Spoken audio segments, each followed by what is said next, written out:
Welcome to the Burnout Room, a podcast about burnout, effective leadership, and well-being in nonprofits. I'm Dr. Courtney Keim, a workplace wellness researcher and professor.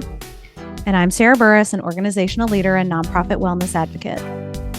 Whether you're facing burnout, leading a team, or working to build a healthier workplace, this is your space to find support, community, and solutions for any organization. On today's episode, we talked to Ryan Brooks, co-founder of Countbubble, a data management company. We discuss his journey from working in nonprofits to building software specifically for nonprofits.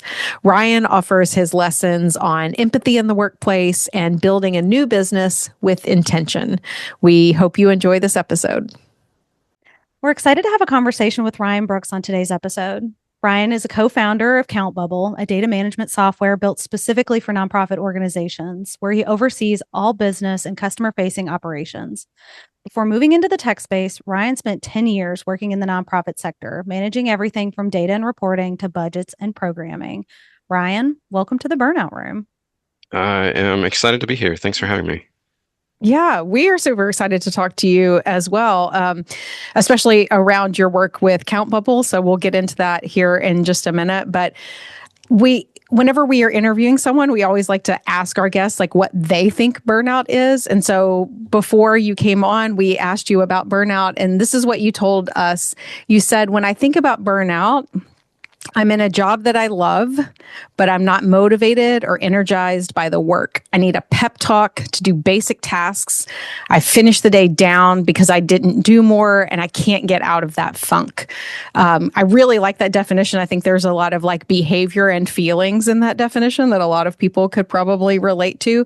But I am curious where that definition came from. Like, is that from a personal lived experience, or do you know someone who's experienced burnout? Like, why do you think that burnout is that definition?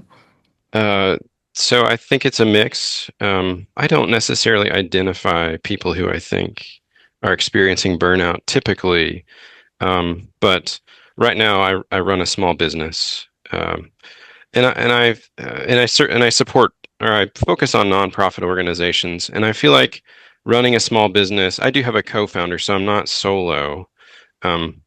But I feel like running a small business and running a small nonprofit are not entirely different.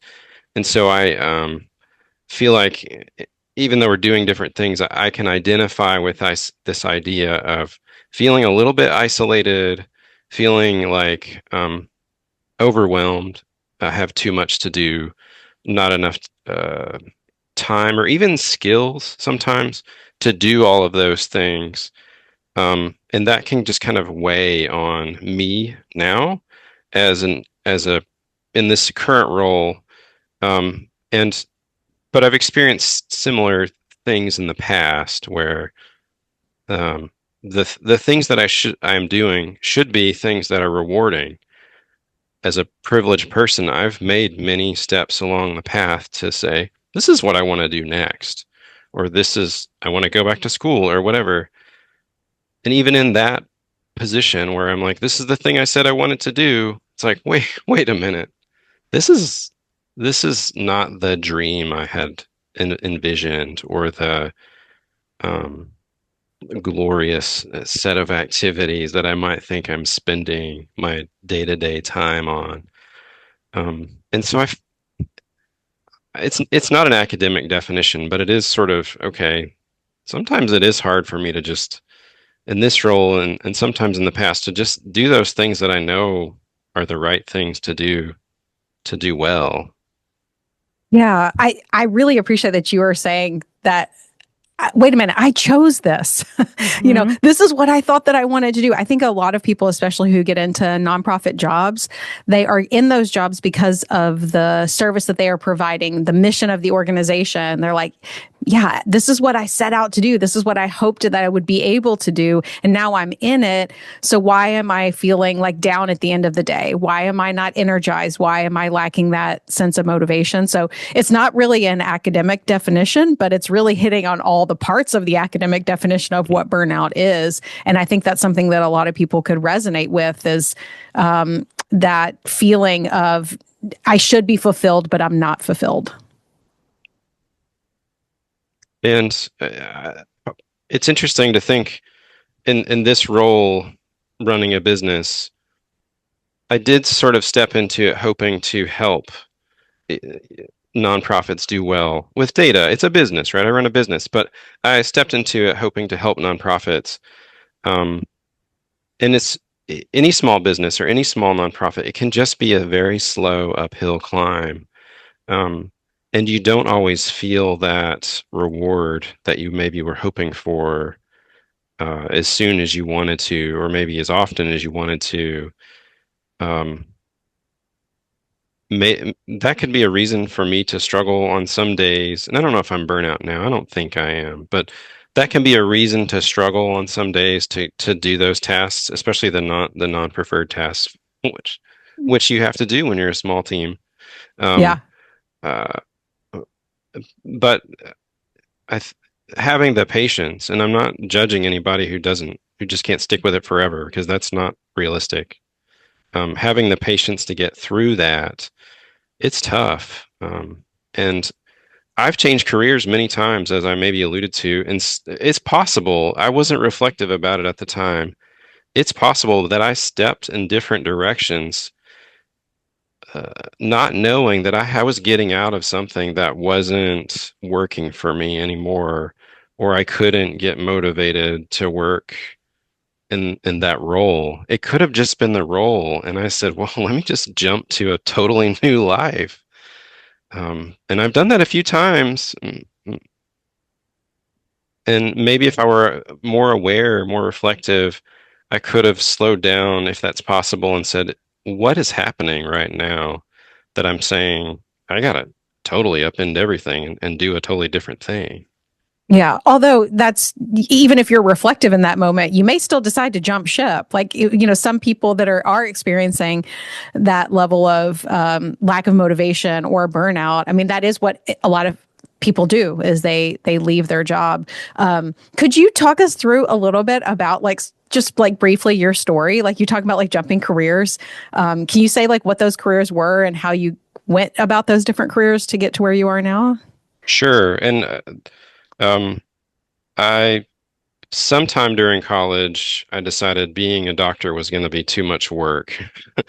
And so, a medical doctor. And so I decided, uh, based on some like really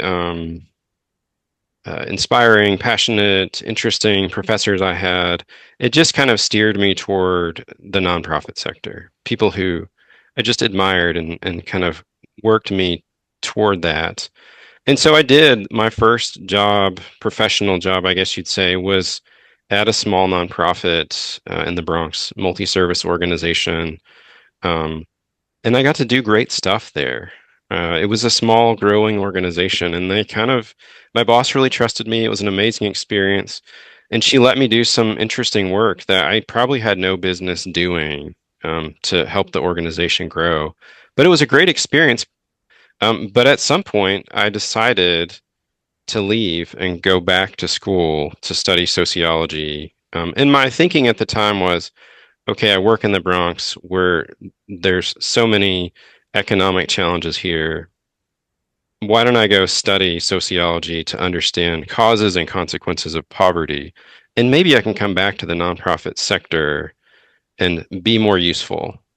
Um, and it kind of happened. It kind of didn't happen after graduate school. I ended up working for a labor union, which was really interesting, and then for a private foundation, which was really interesting.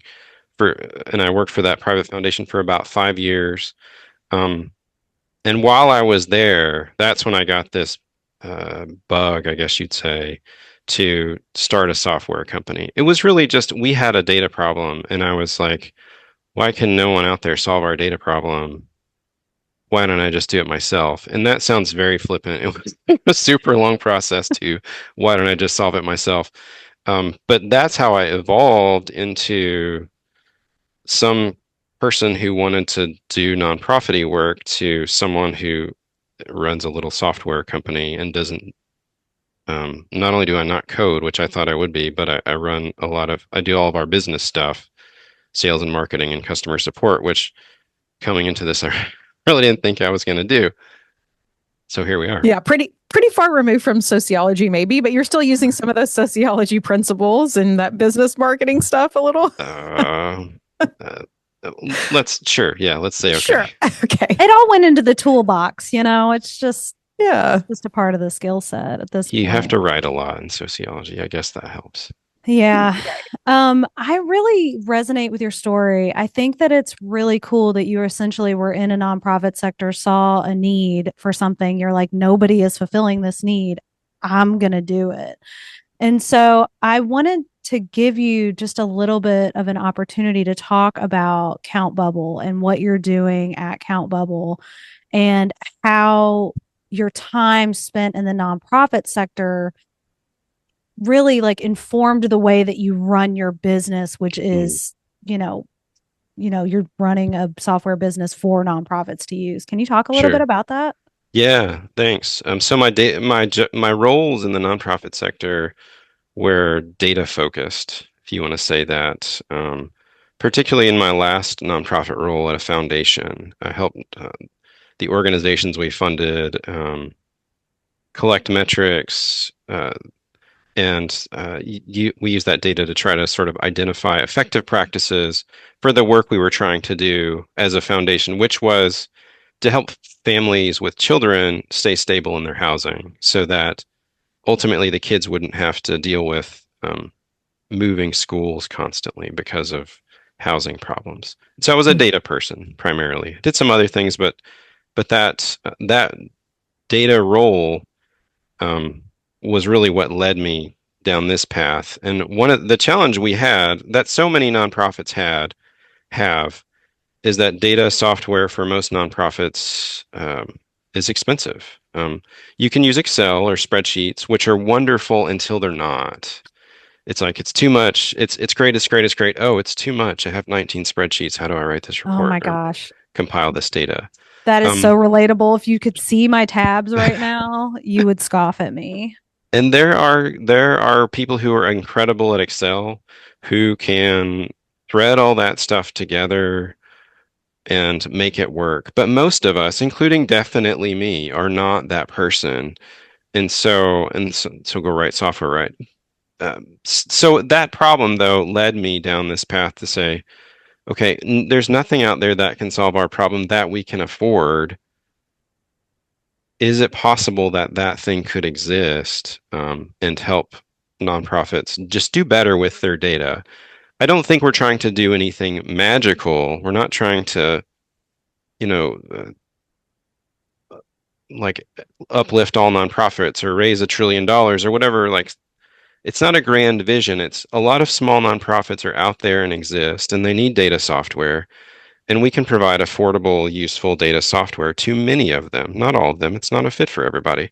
And so that's what we're trying to do. If you run a food pantry and you need to collect the number of meals that you provided and tell that to some funder, then we try to make that easy. Or if you give out financial assistance, or if you just do coaching, not just, but if you do coaching and you want to just meet with some people regularly and set some goals and track the progress of those goals, we try to help organizations do that in a way that they can afford, which is kind of the driving value for us is Mm.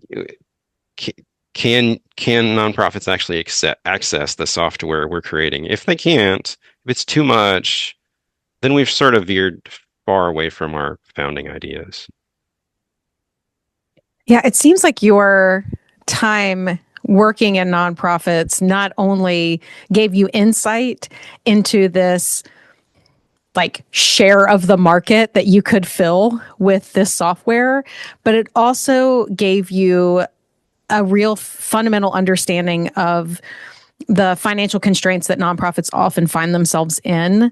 I wonder if you could just talk a little bit more about that, because I mean, lots of people would start software companies with the idea of trying to grow and get bigger clients and make more money. And so you're really honing in on this certain corner of the market to be successful. But it seems like it's because you like have a fundamental understanding about those financial constraints and are like still considerate of that, privy to that. Like, am I saying that right in like summarizing the way that you're still aware of and thinking about those small nonprofits and what their restrictions are?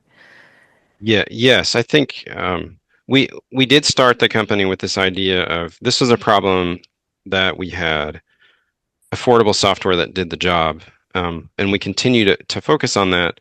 I don't think it takes a genius to know that nonprofits don't have a ton of money to spend, um, and they have to be very careful about whether they're going to spend it on their email marketing software or their data software or their fundraising CRM or whatever.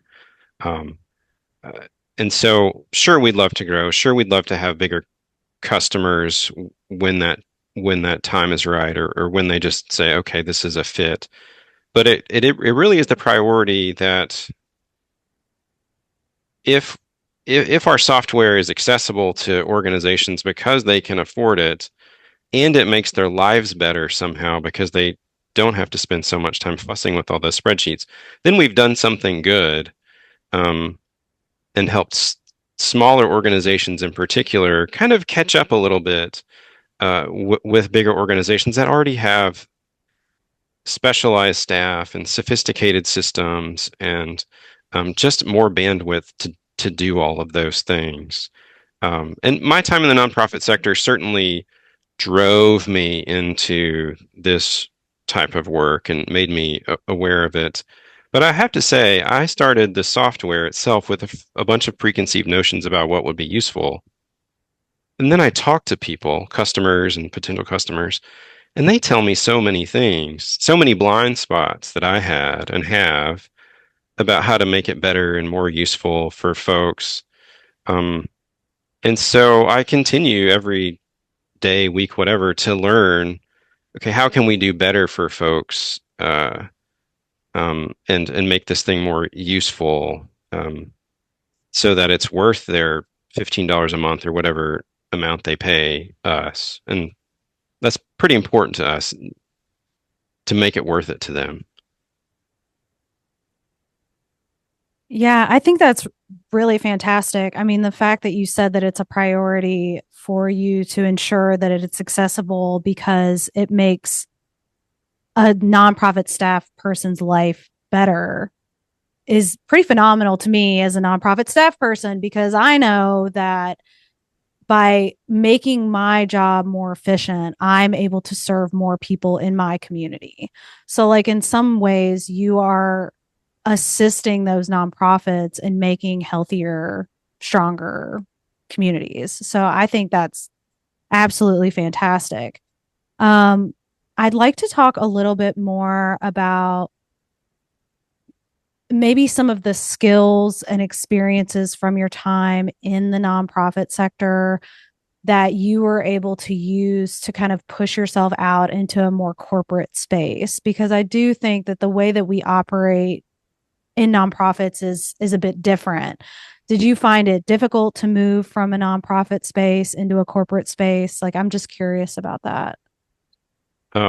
So I'll just to reframe kind of that question a little bit. Sure. I don't really, we are for profit, but I don't Right. think of it as corporate in the sense that I'm still kind of just doing like one-on-one conversations with folks. We don't have elaborate sales processes and agreements and stuff like that. I mean, we have a terms of whatever, but it's not, the people I talk with are often the executive director of a team of four or whatever, and it is still it's not mom and pop, but it is small scale in terms of the organizations and the relationships. And you know,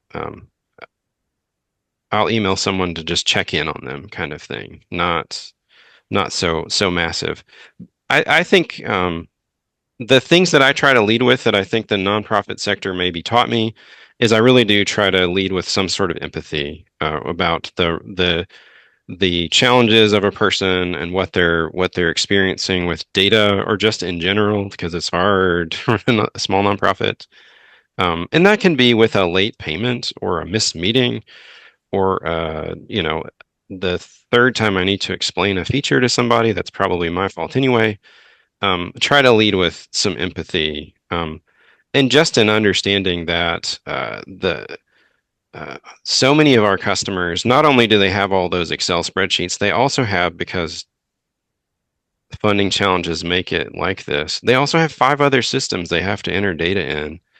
And so, how can we simplify someone's life so that they don't have to do that? We haven't solved that problem. We're not even close. But, it's something we can think, okay, how can we make someone's life easier knowing that they're in this complex system and are a little bit powerless in that, because if your biggest funder says you use this data system, you say okay and you learn it, and it's a struggle.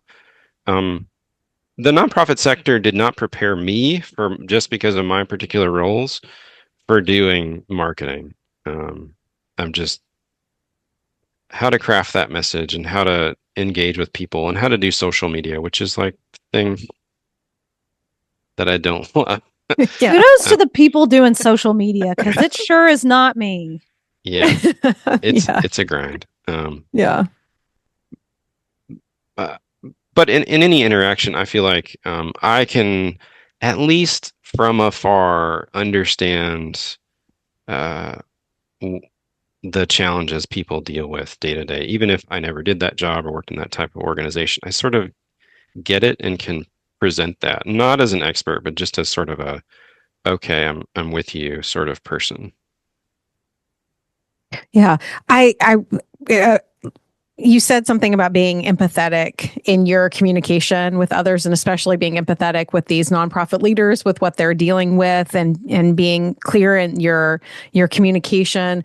I am curious, like, I know that you are an organization of two, right? So you're not necessarily leading a huge staff, but a lot of the things that you're talking about in your interactions with nonprofits, like, they remind me of a lot of very good traits that empathetic, authentic kind of servant leaders take in their own life. And so I'm wondering if you like had experiences in the nonprofit sector, or even in other jobs, where you saw like leaders who were doing it well, or maybe leaders who were not doing that well, and you're kind of taking those lessons with you into how you're interacting with your clients today. Oh, God. I've had two long-term roles in the nonprofit sector. My first role, um, and my boss was Sister Mary Alice. And my second role, my boss was Rob. And Sister Mary Alice was the most straightforward, honest, also irreverent person I ever met. She would tell you when she didn't know something. She would tell you when she needed help. She would tell you to go for it if you thought you could do something that was a little bit past your, experience or skills. And I just always think about that experience. What a great first role to have a boss who just says, kind of empowers you to just try and trust your judgment and screw up, which I did. Um, and Rob,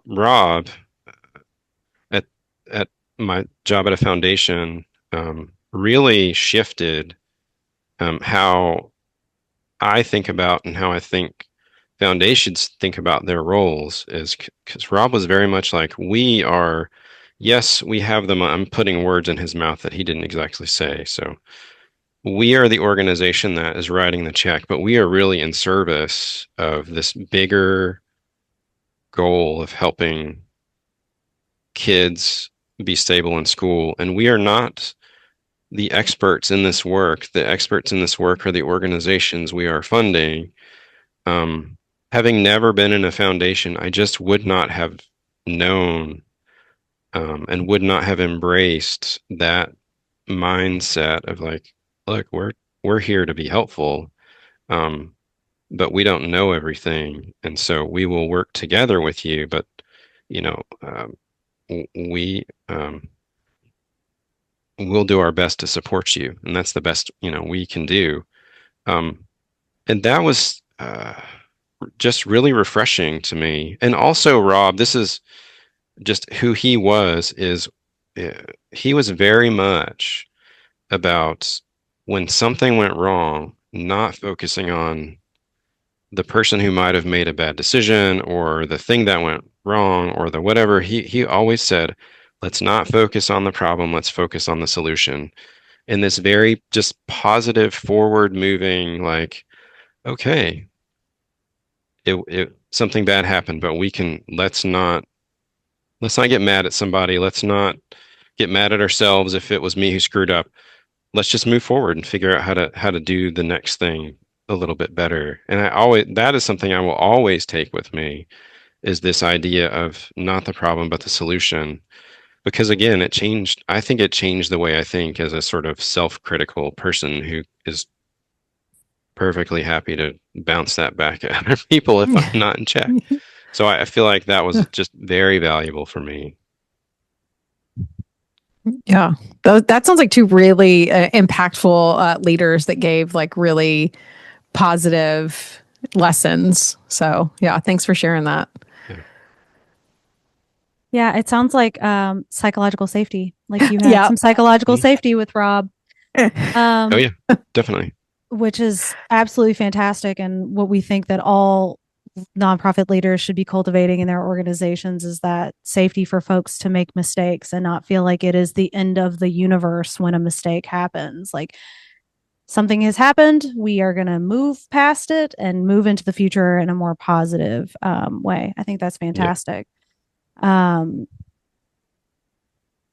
when we're thinking about burnout and we're thinking about the way that we mitigate burnout in nonprofits, one of those things really does come from being overloaded in our workspaces. And so I think that when you talk about Countbubble, you're really talking about ways to minimize, um, you know, the folks' plates. Like I know, like, we've talked a bit about like having 19 spreadsheets, which like, again, if you could see my browser right now, you would tell me to go get my free trial of Countbubble because it is a nightmare over there. Um, but I really do appreciate and think that that is such an important thing, that we look for ways to be more efficient in our organizations, and that we look for folks who are doing work like you're doing at Countbubble who can help us get there. Um, is there anything else that you would like folks to know about Countbubble or about ways that they can access the services from Countbubble? Uh, you feel free to check us out at our website, countbubble.com. There's a free trial. We have a free plan, which is unusual in our space. We Yeah. decided, well, we could spend money on ads to get more customers, or we could spend money on servers and usage, and people could use it free. And so, trying to be sort of authentic with the reason we're here, we set up this free plan, hoping that really small nonprofits, under 50,000 or whatever, could give it a shot and see if it'll make their lives better. And again, we know we're not a fit for everybody. Um, and that's okay. There are so many kinds of nonprofits, which you kind of learn when you look around, that no piece of software can meet all of any individual's needs, but also we just can't. It just won't work for everybody, and that's okay. I hope there's something else out there that does. I think that there could be a lot of organizations that could find this helpful. We've been talking a lot about nonprofits, but I'm assuming that like for small businesses, for-profit organizations might also find your services to be helpful, or is it really built more for like nonprofits specifically? We have one or two apparent for-profit customers that are on our free plan, that are like coaches, um, and seem to find some value in it. But to be honest, I just Probably yes, but I just don't think about it in those terms. Like I Mhm. don't think about how could we solve the problems of a coach or something. And we are not, and I'm clear with this, and our website is clear with this. We're not like HIPAA certified. So I wouldn't want a bunch of like counselors to come and find us and take case notes for Mhm. their clientele. That would be bad for everybody. And Right. so we try to be really clear about that. Okay. Yeah. Yeah. But thank you, because transparency is really important. And Sister Mary Alice would be very glad that you're being very honest right now with She everyone. she would. She would be clapping for you and saying, yes, that's right, and empowering you to continue to be honest and transparent. So thank you, Sister Mary Alice. Um, I personally just kind of love that it's specifically tailored to nonprofits, like a little selfishly, because I think that's what's really cool about like your story and the way that Countbubble came to exist is that you were in a nonprofit space, you were doing this work. It was messy, and you're like, we can clean this up and we can make this easier for nonprofits who don't have a lot of resources to be able to do more efficient work so that they can better serve their communities. I think that's great. Yeah, and we will always hope that that's true. That we are saving people time, making their lives less stressful. Um, as a self-critical person, can I be certain that I'm always successful there? No. And maybe that's part of just maybe that way that I approach things makes me more prone to burnout. I don't know. Um, but yeah, if we can help organizations be more efficient, and really part of the tagline that I use in my head that I don't use in public is making data entry suck less. I don't Okay. say that because whatever, but that's not the fun part, right? It's not, Right. no one likes it. Um, Typing up case notes isn't the fun part. And so one of the goals that we have, and that anybody really should have, is um, getting the software out of their way as much as we can so that people can focus on the things that are more interesting or more rewarding or more human than, okay, let me keep doing forms. That's hard. That's a hard thing to do. And turns into this struggle. AI could probably help us, but but then we run into questions of should we be inserting this additional thing into this software? What's our comfort level? How much would that cost? And then kind of change what we have to charge people to do the thing we're trying to do. And so making data entry suck less will always be something that in our heads is a goal that we have. But we have to be careful. We all have to be careful to sort of push that forward in a way that people can accept and will still kind of align with some values that we have. I think you should put that on a sticker. Make Just data entry suck less. it's a lofty goal.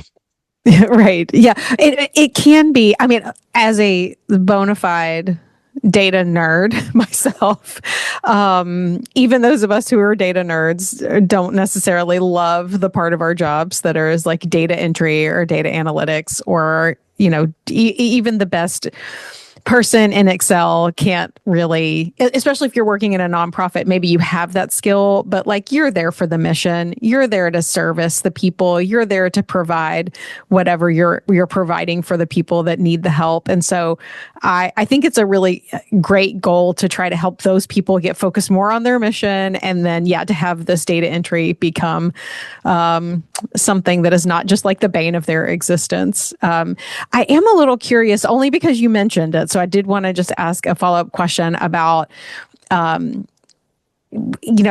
dangers maybe around generative AI and like why I think some nonprofits might be hesitant potentially to just upload their data into some kind of generative AI tool and like hit a button and have it spit out a spreadsheet. Like it seems to me like there could be some very sensitive data, even if it's not like HIPAA data, like there could be some very sensitive data that they don't want to do that.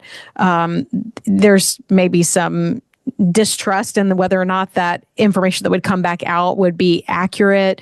How do you feel like right now you all are combating the kind of push towards that generative AI for the creation of reports or data analytics? We're not combating it. We're approaching it very cautiously. And so we don't have any AI tools built into what we do. We use a bunch of old-fashioned database logic to do some of the things we do, like look for duplicates. Um, and we have talked, me and my business partner, and he is the technical one who is very kind of enmeshed in AI things. And we have talked about how we could bring it in to make a useful tool for people, especially, speaking of like so many different bringing together data from so many different sources that it can be very messy. Is what is that trade-off of maybe we could build you a custom database for many thousands of dollars that would then a data lake, I think it's called, that would bring in all of that data and then sort through it and be able to, do things with it. Or is it possible that one could develop something with AI that we could sort of teach to make sense of that data and do it for a lot less, right? With a lot less human effort and a lot less time and a lot less money. And so the question is, given that nonprofits have very constrained budgets, what can we do, if anything, to make that possible and safe? Because if it would save your organization 500 hours a year and $50,000 instead of having a custom data lake built and this and that and the other, how do we leverage that technology safely, if at all, to do all those things? And then, like we're talking about, so that the organization can just get on with its work in a way that is less time consuming, less stressful, and less expensive. And so I don't have an answer for that, or just big picture AI in general.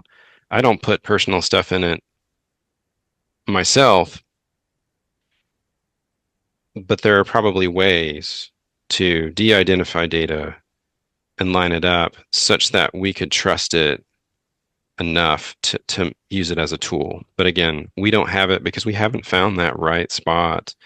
And we have to be careful about nonprofits' appetites for that kind of stuff, kind of what we would think of just sort of like poking around. I totally get the discomfort with that.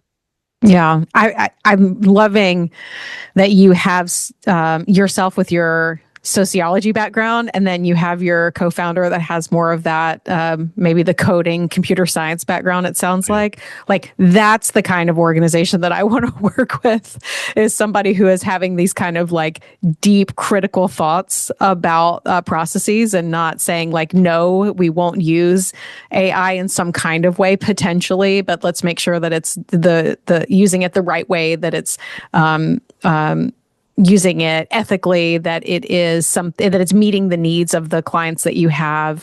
That was a very thoughtful response, and I really appreciate that. I'm sensing some of that sociology background maybe coming into that. That's generous. Into that answer. Yeah. Yeah, I think from an AI standpoint, at least like just speaking for my own organization, it is daunting. And I think that I don't have time to learn about all of it and to figure it all out and to make sure that I'm doing it all correctly. But if I've got a trusted partner who understands it, who can tell me that what I'm doing is safe and is not going to, steal anybody's data or do anything, improper with it, I would probably be more likely to be open to using it. But it just feels it's so vast. There's so much you can do with it. There's so much harm that can be done with it. So I appreciate that you're thinking about it very intentionally. I appreciate how you explained that. There are so many unknown risks out there. It's like I can know a little bit, but it feels like the whole universe of uncertainty is something that how would one even navigate that? And it is incredibly challenging, even for us. I have an IT expert that I work with, but even for us, it's like he- we have to be extremely careful. Um, Mm. if especially if especially if it's touching real people's real data, and it's not even my data. Like I'm a steward in some ways of other people's valuable, precious information, and so it is that whole universe of what could possibly go wrong is a lot to consider.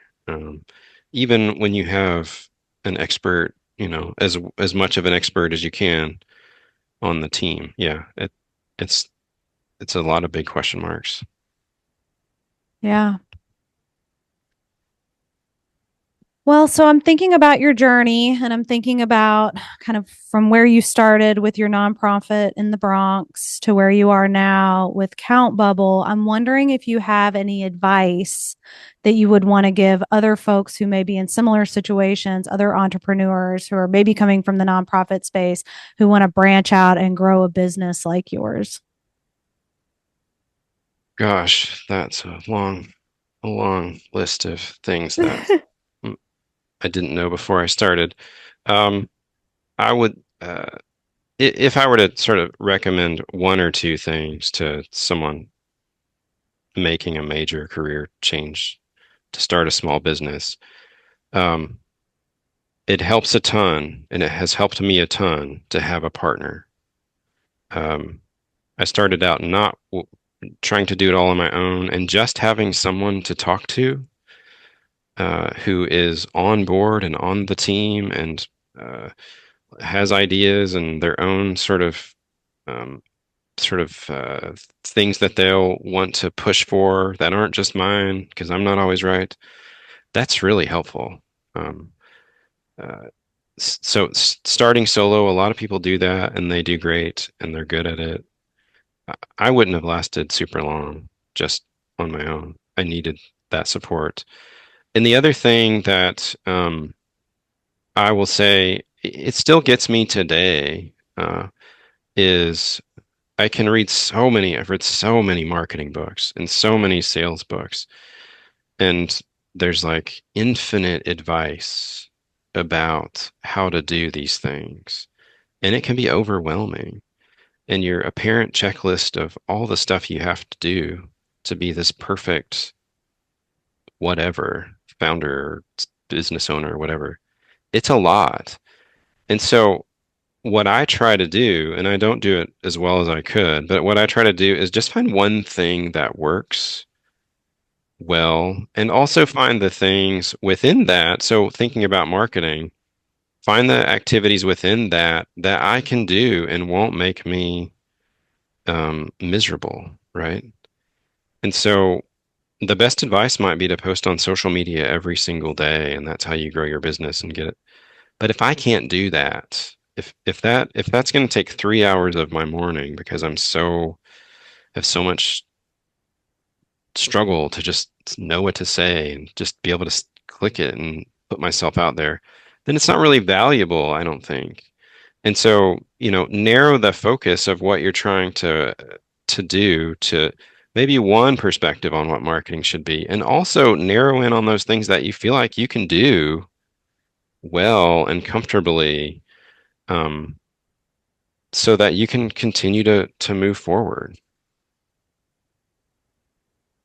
Yeah, that's really good advice. And as you were talking about that, I was thinking that's actually really good advice for lots of people in lots of different situations, not just entrepreneurs who are trying to start their own business, but making sure that you have a partner or someone who is working with you on whatever project or whatever it is, the thing that you are trying to do. And then to also make sure that you're narrowing your focus to like maybe what your skills are, what you are good at. You can't do all of the things, but what are the things that I can do relatively well and focus on that. So that's like really good advice actually for lots of people, not just entrepreneurs, I would say. Yeah, I'm thinking. So, my husband has actually just recently started a small business, and I'm like writing down notes for him right now because marketing is a hard thing, especially when you're not social media literate and it's not something that you have any interest in. So, I really appreciated what you said about that, and I'm going to pass it along as soon as we're done recording this episode. Just have him email me. I We can chat. will. I will. Oh, Ryan, it was so good to talk to you today. I Thank you. sincerely appreciate everything that you've said. I think that people can take a lot of good information away from our conversation. Is there anything else that you want to touch on before we wrap up?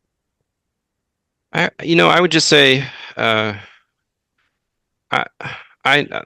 there must have been years where I didn't recognize what burnout was. I mean, it probably had heard the term, um, and would maybe see it or see someone I maybe thought was experiencing it, but sort of pin it on something totally incorrect. They Mhm. don't they don't work hard, or there could be a million things happening. Um, and I would just sort of circle back to it's empathy is something that's pretty valuable. And even with ourselves, I don't know if you can be empathetic to yourself now that I say that, but sort of recognizing that other people who you're working with could be experiencing a lot, um, that would like drive them to struggle in their work. Um, that's pretty valuable, just as a human. And I didn't do a good job of that when I was younger, and maybe don't do a good job of it now. But I appreciate that you're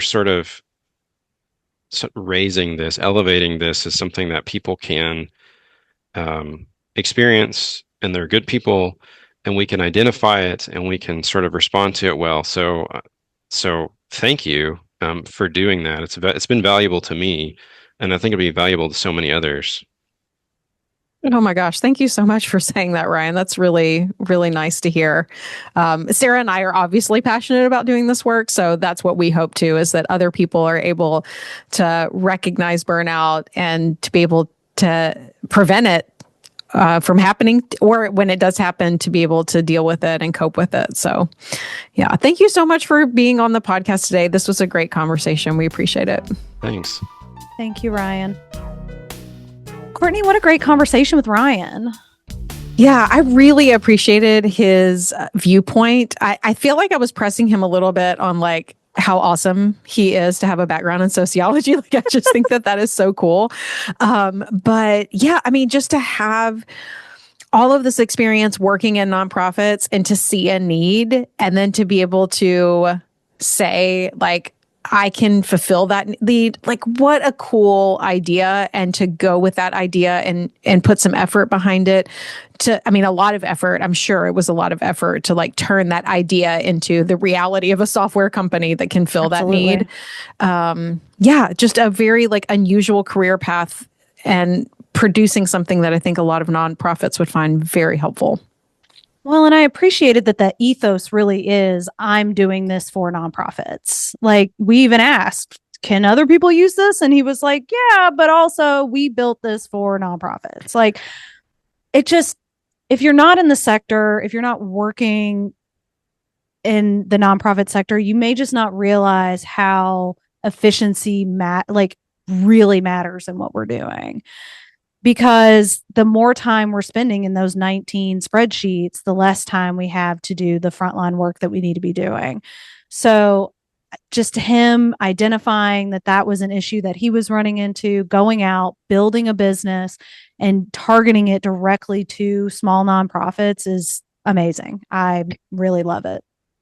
I can put myself in that moment. This happens to me fairly frequently, where you are working and you are up against a deadline, or you are out of time to get something done, and you know that it's so much work of what you need to do, you know there's a better way out there to do it. There's probably a way this can be automated. Like I should really like take the time to learn how to, but I don't have the time to learn how to fix it. I'm sure there's a macros that's built into Excel that can do this, but I don't have time for that. And so because it's just like the next like fire has to be put out, the next fire, you just do it the longer way, the harder way, but really the faster way in some ways, because like it would take time to go and learn how to do this other thing. So for him to be able to like swoop in to see that need, and for his organization to be able to swoop in and help nonprofits in that moment. So you can say, look, actually, let me just take this off your plate entirely. Let's automate this. Let's put this in the software. Now go help the people that you need to help. Like, I find that to be so fascinating of an approach. And I'm so thankful that he came up with this idea. Yeah, me too. I think that using your skill set that you've developed through nonprofit work and then servicing nonprofits using those skill sets is beautiful. I'm such a big fan. I really liked how much he brought up empathy too, like empathetic leadership, and how that was beneficial for him, and how he wants to make sure that he is acting that way with clients that he talks to. Like, I think that was a really important point that I wrote down.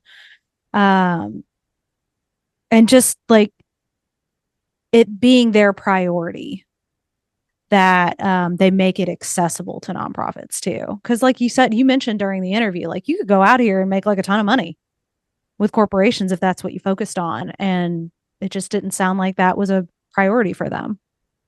Yeah. And I think a lot of other people who are listening will hear Ryan's story and may be able to see themselves in not necessarily the story of like him building his own business, but working for a nonprofit and like maybe leaving a particular nonprofit or a workspace because you were burned out, but not even really knowing that that's why you left. Mm-hmm. I think him talking with us and being on the podcast, just our conversations with him, I think has him thinking differently, maybe about some of those prior work experiences that he has had. And to kind of end the episode by flipping it and saying like, hey, you are making me be more empathetic to those people that, and to myself in those prior work experiences of maybe it's not that you're just a lazy worker, but it may be that you're burned out. And that's why you are dialing down the effort. And what a fascinating like takeaway message for people to be able to think differently about their own work experiences and their own issues with burnout, and maybe be able to recognize that the person who is next to you, who's not really giving it their all, it may not be because they're lazy. It could be potentially that they are just burned out. Yeah. And I kind of hope, I mean, that's our goal, right? Is to put out this information to help folks reflect on whether they had gone through periods of burnout before. Maybe you're going through burnout like right now and you didn't have a word for it. I mean, that was the situation that I found myself in when I was going through burnout. I didn't know what to call it. I just knew it was bad. So I hope that when people listen to these episodes and listen to the conversations that we're having with folks either into the industry or outside of the industry or sector, that's illuminated for them that burnout, it's a terrible thing that happens, but you can both mitigate it and navigate through it successfully. And that it's not a personal failure. Right. Because my burnout story that I told on episode 1, I, for the longest time, thought about that experience as being a personal failure on my part. I was just not capable of doing that job. I quit on those kids. I quit on the work that I was doing. And now I think I can look back on myself, like Ryan said, I can look back on myself maybe a little bit more empathetically. So yeah, I think you can be empathetic to yourself. I can look back at myself and say like, oh no, it wasn't you. It was really the job that caused you to be burned out. And there's a way that you can change workplaces to not be causing burnout. Like that is really the takeaway message, is it doesn't have to be that way. Yeah, it sure doesn't. Well, I really appreciated our conversation with him. And if you are interested in data services for your nonprofit, maybe check out Countbubble. Yep, check them out. For our final segment of the podcast, we do our ripples of gratitude, which is where we are thankful to someone or something. We put that thankfulness out into the world to hopefully inspire the rest of you to show some appreciation and spread that gratitude into your own lives. So, Sarah, today my ripple of gratitude is inspired by our conversation with Ryan. And I wanted to give a shout out to the data nerds out there. So I mentioned in the episode that I really do love data and I love data analysis and I do like a Google spreadsheet and I like doing all of that fancy data visualization stuff.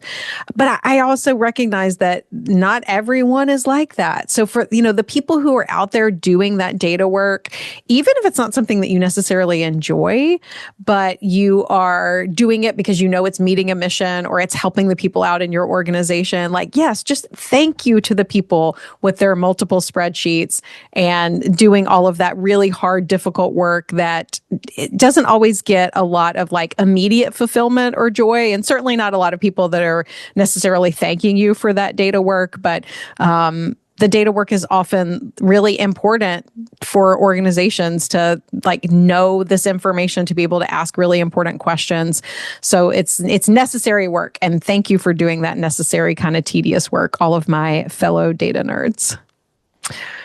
That's excellent. Yeah. Courtney, my ripple today is also inspired by our conversation with Ryan. And my ripple goes out to all the social media people out there who are marketing on social media, because let me tell you, it is not me. I appreciate so much that work because it really is our social media algorithms are updating on a second by second basis. And the people that are out there creating content, putting it out there for your nonprofit, for your small business, whatever, it takes a lot of time and intention, and things that I've learned from folks in my organization who are doing that work. It's not just as simple as coming up with a caption and hitting post.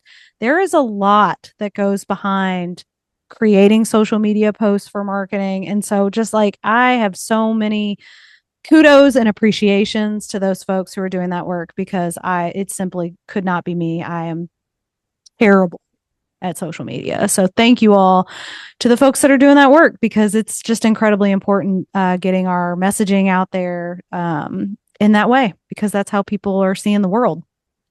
Yeah. And Sarah, I think both of our ripples, are getting at the kind of work that is often hidden by the workers in organizations that's actually critically important to the function of an organization. You can't really be a business, a nonprofit, for-profit, any kind of organization today without, number one, having a social media presence. It's not just a plus, it's a necessity.